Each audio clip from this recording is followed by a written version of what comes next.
Broadcasting from the business capital of the world, this is the Podcast Business News Network.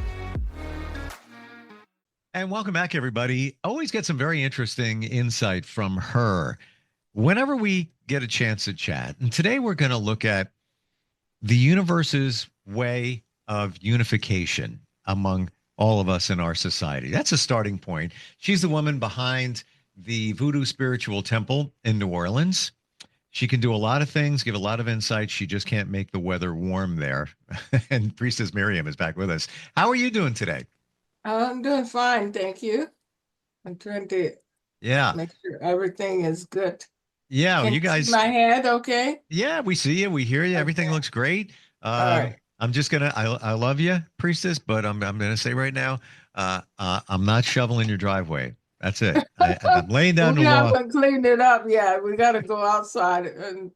But the picture was so great Yeah. just to have that in New Orleans. And I've been here for 35 years and hadn't had this much snow. So, wow. I mean, I don't want to say biblical proportions, but it's been over 100-something years since you guys have had, what, I don't know, 10 inches of snow in New Orleans.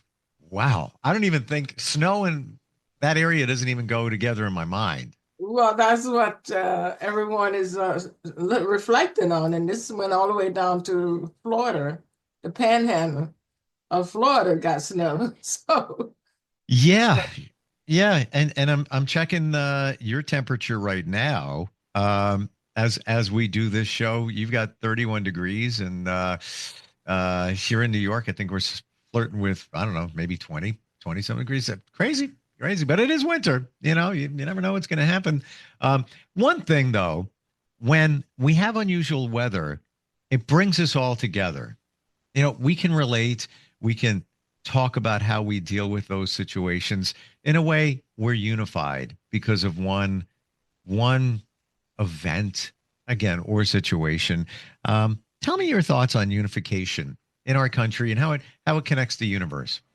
yeah, it's when that focus came to me this morning, I thought about the universal force that brought about this created design that we are all existing within, and the diversities of it, and diversity of the humanity, animals in their diverse fashion, and so it seems natural from the universe point of view, but when we get to our humanity in how we clarify about our differences of ourself, our anatomy, our skin color, and then the different goals that we set, it equally is to unify within all the other goals, but people strategize to try to keep them in a separate dynamic order, like we find back to with our the Democrats, the Republicans. So it's like these views to segregate the differences to cause some annoyance to toward the other, to feel that they are different from the other. So this is kind of where we are with our human way of aligning ourselves in eclectic designs that we can keep arguing against the others, that mine is different than yours.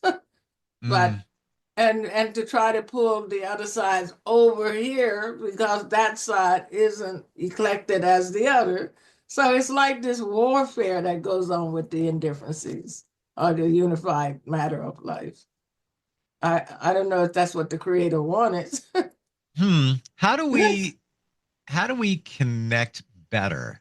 You know, what are some of the things that we can do that that can bring us together? Because especially with politics, and I don't talk about politics, but it definitely divides people. One of the love of our life. Yeah. So I look at how in our first the human cell is very tricky. because when each child is born in a different structure or place on earth place that they are born at, and then it brings them forward, and we do integrate. But according to our mind, to feel that we are these different characters, and sometimes we want to stay in a fixed way that, oh, I don't fit in with this one, and that one shouldn't fit in with me, and yet when we look, we have every character of humanity somewhere has integrated with all the others. But there's this inner personality in humanity want to feel that he have to have his segregated self away from the others, that he got to work hard to stay on his side, and yet he need the other side to help make him stay well on the other side. It's kind of a little crazy, but I don't know if that makes any sense. Is it ego that's coming into play that is getting in the way? Well, we can call it egotistic um, mind can be, but I believe that somewhere in the we can always, I don't know where a fault line, we got a fault line in the earth that brings about earthquakes. But anyway, there could be a sort of fault line within the character of each human that will always erupt with some fixed notion to be at art against the other. It's like we find it with our, rather we can go look at football. All the characters work in their football players, but to play this game, we have to find some measurement to be at art against the other. And that's in all our different games, basketball, it starts from the different grade schools from kindergarten on up. There have to be some fault line to cause a little eruption. I don't know where we go with this today, Steve, but this is like Do you think that, Priestess, that we should be finding a common ground to bring us together, no matter what the situation is, whether it's sports or politics, a thread that runs through, so that there isn't the dissension and then the negativity that comes along with that? Well, we do express that we're trying to find common ground, but going back to the football player, so here we get here, and all of a sudden I'll goal you, but when we finish, we give a big hug to you. So so I think where we were in this category, in the way that we exchanged our presidency here, they was kind of trying to bring that common ground, that yes, we must meet here in the middle to make this exchange more creative than it is that we can be so adamant with each other and bring and greater eruption in our communities and our young people, that even at the top, we're not able to meet and greet well and make a good exchange well, even though I was defeated. So, and back to the football player, well, we got the Chiefs. Well, somebody got to be defeated, right? Somebody wins, somebody has to lose. But anyway, but it's how did this come about? It's just that thought came in my mind that here, when we choose a different career, it's like, okay, but just simply being a nurse or a doctor, we all are caretaker of the human and its collective problems. And so, but then if I decide to take another step higher, it doesn't mean that I'm not still the caretaker equally with the others. But because I have this other degree of matter, my status make me more greater than you. But the whole aim is to give the patient the best care and research for the best order drugs or whatever it's going to be to the best of that person's body and his condition. And so, everyone is working together. That's in pathology, that's in all the other chemical or x-ray to whatever, is to see that the wholeness of this patient come back where he can stand well on his feet. But we have these different levels of positions or how the person will feel. But my status make me not, I cannot do this because of my status.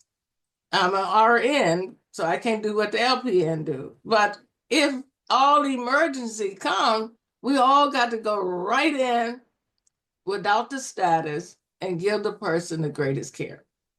And I think this is in any field that could be in the government, the senators or the congressman, is about the giving the greatest principle of way that we can measure the wellness for the improvement of our nations and improvement of our different government bodies or the improvement for our citizens.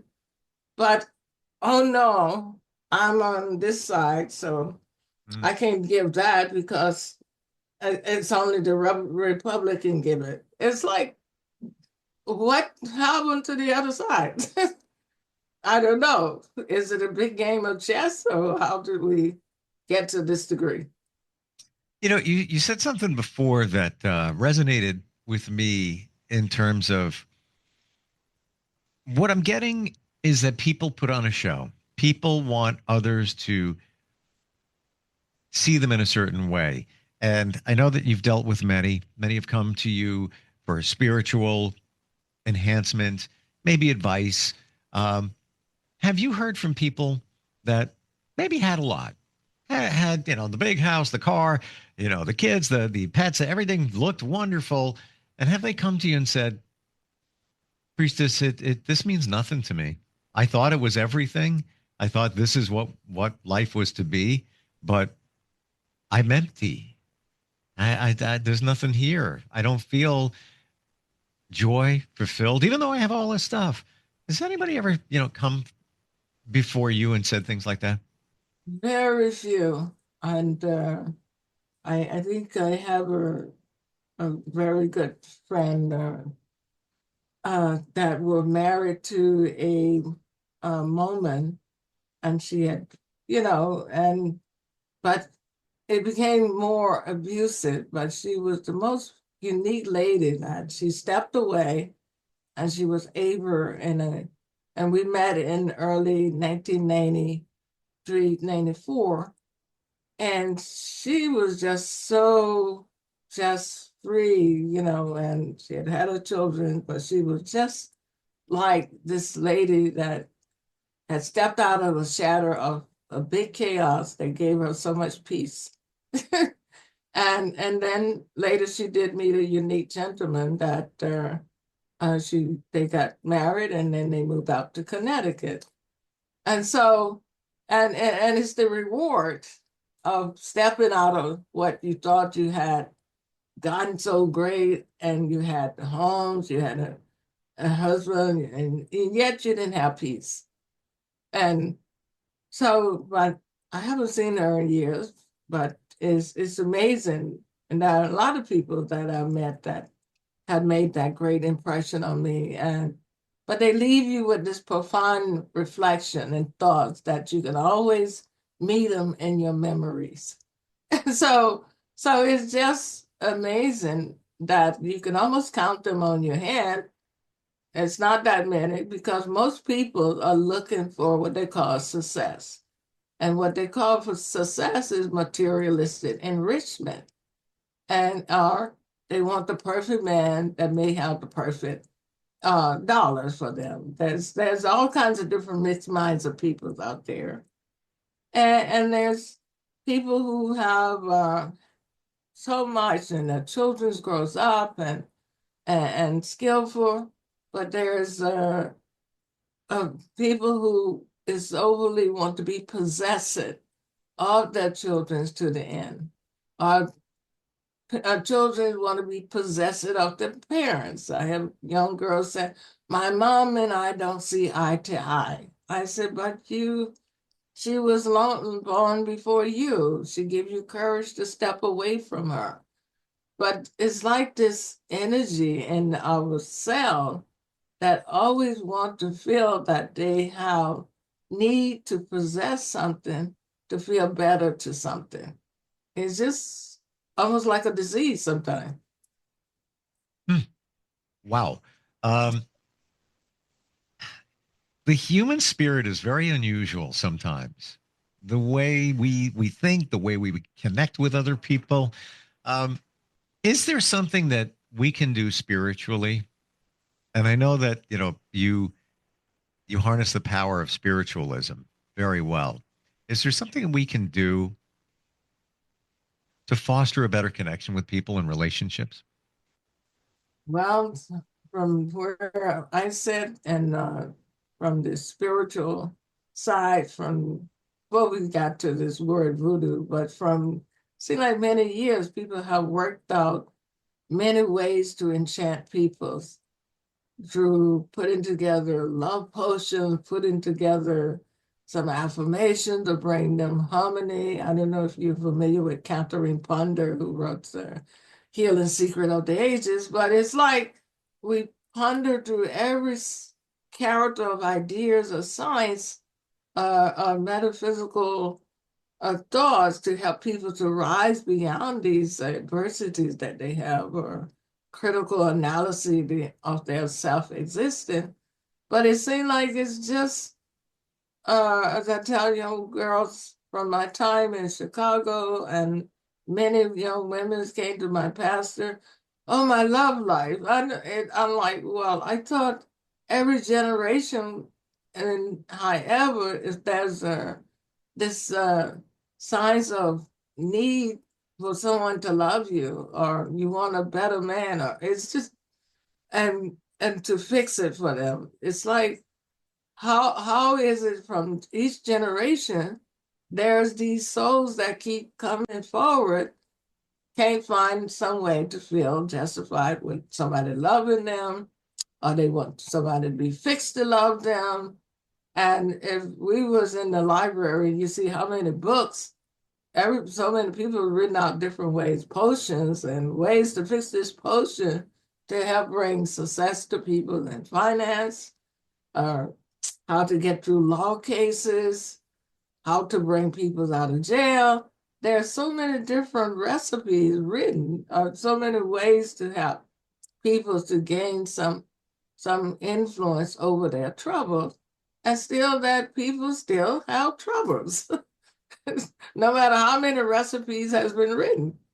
So it's just, if we were in a big library and you went through all the different metaphysical books, and that's from Wiccanism, that's from Judaism to, and even through Hindu, and it's the science of putting together oils, potions, incense, all these things to help balance our environment that we live in. Or you see it in the Catholic, they burn the incense when they and frankincense to calm down the energy. So we are Is that all, what that's for? You know what? I've always wondered. Is that what's going on there with the burning of the incense? yeah, you purify, you want to balance your space, and just let people relax, and that they can be in a sacred moment with us and a wholeness. But yeah, but then people say, well, sometimes burning incense is a curse, is evil. But when you go back to the chapter of Exodus and all, and Moses created incense. There's an incense for for purifying the altars. There's oils, perfume was made, and throughout the Bible, if you really read it, especially the Old Testaments.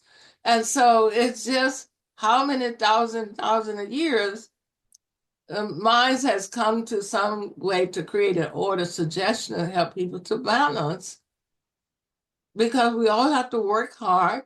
We all have to meet up with oppositions in life, and how we balance our emotions with them. We haven't got there yet. And so, but that's in every science, no matter what religious path we take, it's the oppositionary act of humans and their emotional stagnations or emotional conflicts that they rely on as being a problem for them. And who made it happen? And so many people think somebody put a curse on them, you know? But perhaps life put a curse on all of us. I don't know how this unified matter came to be. Yeah, I learned from you, Catholic religion, which I don't practice. I go to a Christian church now, but I was raised Catholic. I never knew what the incense was for, and I never knew that religion even harnessed the notion of energy. And you just said clearing the energy with the incense. I always wondered what that was for. The things you learn after all these years.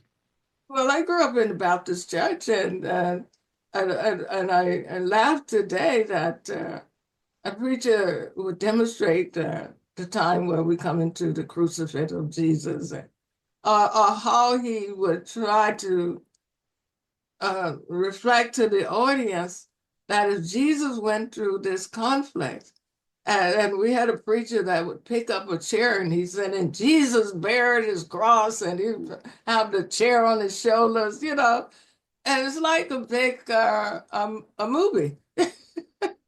It's like you have to display something to the person that they can feel that the preacher or something has moved them, or they had gotten a real energy that they too can rise up like Jesus, It's like, and so, and another thing that I was left with from my ministers, that no matter how you pray or strive to be successful, he said you have to rise up and go out and labor. You can't sit on the bench and think that Jesus, the Creator, is going to drop down to you.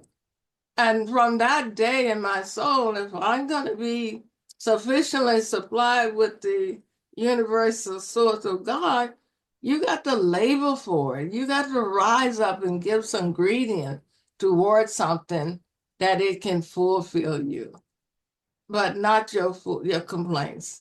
Priestess, we're almost out of time. I want to. Oh my gosh! I want to ask this question. Yeah. Everything that we're talking about, everything, does it all come back to one thing, and that's love? In the end. That's what St. Paul said, that love is the key factor that brings all things together, and not separating it just that an intimate personal love, but the universal love and the element of life. And it just keep evolving minds toward each other. But it's somewhere in our small cell, we want somebody just to cater to us to prove love. But love is big. It just flows. It's like the beautiful snow that came here. It's like created so much awakening of love and joy, rather than people feeling, oh, that's snow. But it's like you can feel the joy, and the kids came out and played, and on their self-made sleds, and it's just nature can enhance us to be more better and creative with ourselves.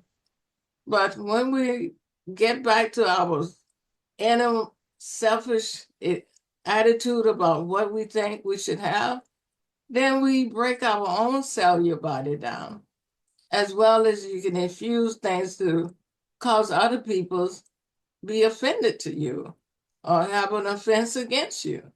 So it's some unique source of how we are on this earth. I don't know if the get back to the universe or the universal concept of our existence wanted us to be at this level, wanted us to be conflictors, and also to work to bring some creative order and peace out of our conflicts. Well, that And would so be maybe nice. God is a conflicted God, right? Some believe that. Some believe that. I want to share with everybody. voodoospiritualtemple.org is the website. A lot of insight comes from that. And also you have some wonderful products. We're talking about incense, that, and so much more to support every level of anybody in terms of their spiritualism. Priestess, it has been wonderful talking with you. It's always seemed like never enough time, but hopefully the minds that hear the podcast will find something great with it, because it's a journey. And amen for that. My life here, 80 years on this earth, has been unique. I met people from around the world, and I like to say in 1962, I took a trip to New York. Long Island gave me my kickstart. That's where I am.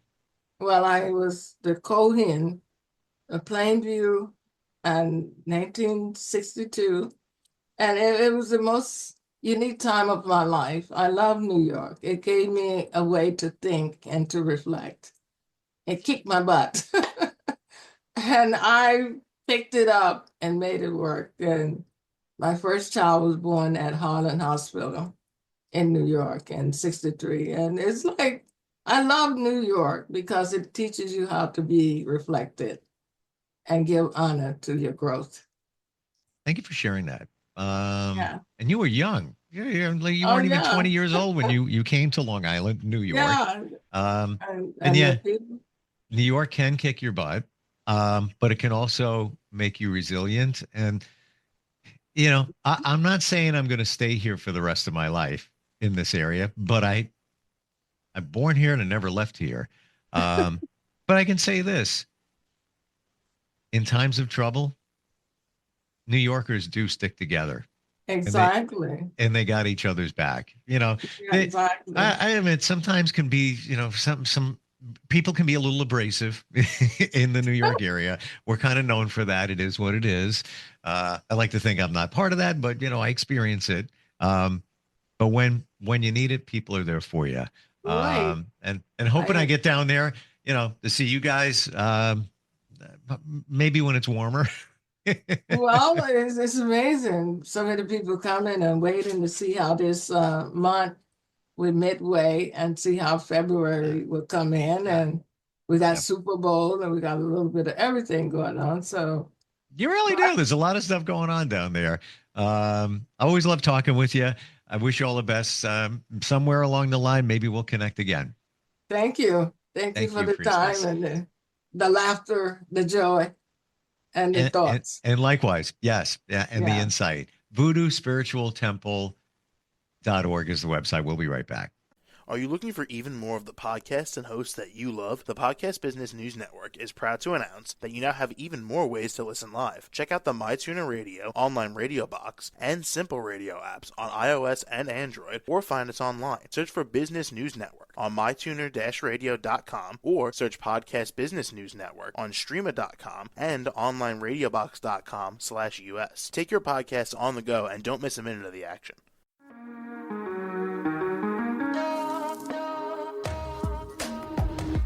Broadcasting from the business capital of the world, this is the Podcast Business News Network. For nearly 2,000 severely injured veterans, everyday life has become filled with barriers. Day-to-day simple tasks can become pretty daunting. I have to carry my chair up 2 flights of steps or have somebody do it for me. What scares me the most is just the falling. When I'm struggling with my house, I think, to have that one great barrier just knocked down, it's crucial. Home for Our Troops is a wonderful nonprofit that builds a mortgage-free, fully adaptive, handicap-accessible house. And there's no catch. It'll be our very first home. that we've ever owned. This is a game changer. This is where your life begins again. We need you to join us in completing this important mission. Please visit hfotusa.org and help build homes and rebuild lives. Because of you, everything's going to be okay.